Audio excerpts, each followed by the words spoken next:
तथागत गौतम बुद्धान आंबेडकरांचा, डॉक्टर बाबासाहेब आंबेडकर शाहू महाराजांचा, छत्रपती शिवाजी महाराजांचा। महाविहार जे महाबोधी टेम्पल आहे, भगवान बुद्धांनी जिथे ज्ञान लाभ केलेला आहे, हे टेम्पल आपल्या बौद्ध समाजांच्या हातात यायला पाहिजे असं मागणी आहे सेंट्रल गव्हर्नमेंट आणि बिहार स्टेट गव्हर्नमेंटकडून। हा आम्ही जे मागणी आहे हा पूर्ण व्हायला पाहिजे। जसा जेवढा पण मंदिर मस्जिद किंवा ख्रिस्तानांच्या चर्च आहे, हे सगळे ठिकाणामध्ये त्यांचाच ट्रस्टी असतो किंवा त्यांचाच गुरु असतो। फक्त भगवान बुद्धांचं जे विहार आहे महाबोधी विहार, याच्यामध्ये का ब्राह्मण लोक तिथे कब्जा केलेला आहे? हे सरकार का असा करत आहे? बौद्ध समाजांच्याकडे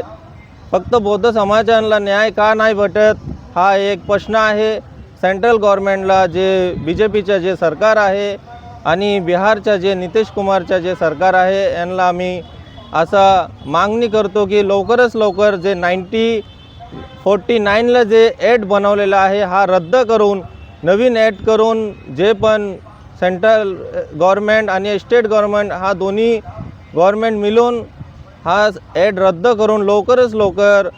बुद्धांच्या हातात हा महाबोधी विहार द्यायला पाहिजे असं आम्ही त्यांना विनंती करतो। जर नाही झाले, आज आमचे 8 दिवसाचं जे साखळी आंदोलन सुरुवात केलेलं आहे बुद्धभूमी फाउंडेशन बनते गौतम रत्न महातेरा यांच्या नेतृत्वाने, हे आंदोलन आम्ही अजून मोठे करणार आहे आणि पूर्ण कल्याण, उल्हासनगर, बदलापूर, अंबरनाथ, भिवंडी, शहापूर हे सगळे जे ठाणा जिल्ह्याच्या पूर्ण महाराष्ट्राच्या लोकांना आव्हान आहे की आपण पूर्ण जेवढं पण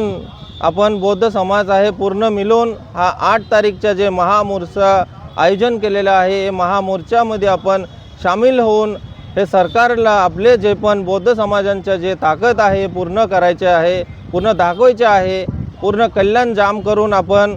निश्चित मोर्चा करणार आहे, ज्याच्याने आपण कुणाचं लोकसान नाही करून बाबासाहेबांनी जे संविधान दिलेलं आहे हे संविधानाच्या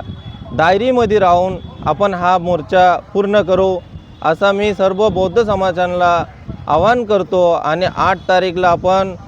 जे बाबासाहेब उद्यान आहे इथे सामील होऊन आपण मोर्चा